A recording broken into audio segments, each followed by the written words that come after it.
Haya, mambo ni moto Morogoro huko. Mtazamaji, imekuwa ni kawaida kuona mabango makubwa ya matangazo barabarani yakitangaza bidhaa na huduma, lakini ni nadra kuona mabango hayo yakiweka mistari ya Biblia au Qur'an ili kupeleka ujumbe kwa wananchi, kama ambavyo bango lililowekwa katika makutano ya barabara ya Makongo Juu na ya Survey inayoelekea Chuo Kikuu cha Dar es Salaam. Kwa ripoti zaidi tuungane na mwanaridhio wetu Castilia Mwanosa ambaye alifika hapo kushuhudia hilo bango la Amri 10 za Mungu. Kwenye makutano ya barabara ya Makongo Juu na Chuo Kikuu cha UDSM na Ardhi, nafika naona bango kubwa lililobeba ujumbe wa Amri 10 za Mungu.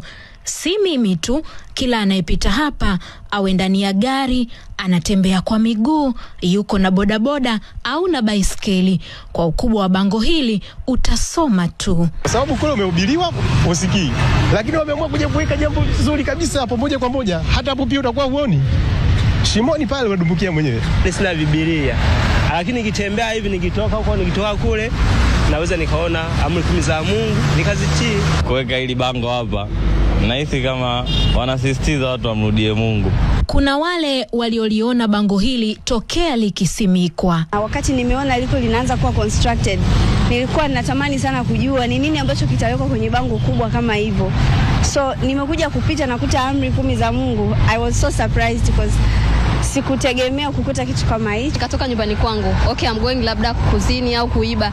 Nikifika kutana bango kama hili labda nje ya nyumba yangu, sometimes I can feel labda God ameniambia no, this is not light for you, you have to turn where umetokea. Kama ni mtu unaelewa na una ile hofu ya Mungu, kimsingi wamefanya jambo kubwa sana kuweka hili bango hapa. Kila anayepita hapa analitazama bango hili na kubaki na la kwake moyoni. Waliloweka hapa ikabidi wakaliweke pale Magufuli Temile pale kabisa pale, tena liwekwe kubwa zaidi ya hili, angalau hata la kidijitali zaidi, hata usiku waone. Wengi wanaopita hapa wanatafakari na kujiuliza aliyeliweka bango hili amedhamiria nini. Kuipata injili sio lazima uende kanisani siku ya Jumapili au Sabato au uende msikitini.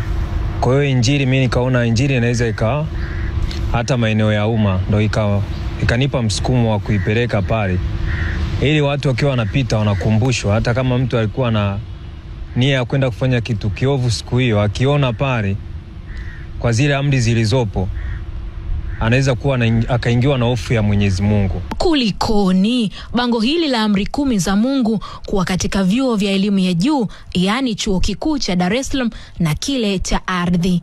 Kuna vijana ambao kuna wanachuo wako pale ambao wanachikia, na kuna visibility kubwa ya watu wanaotoka Goba, Madare.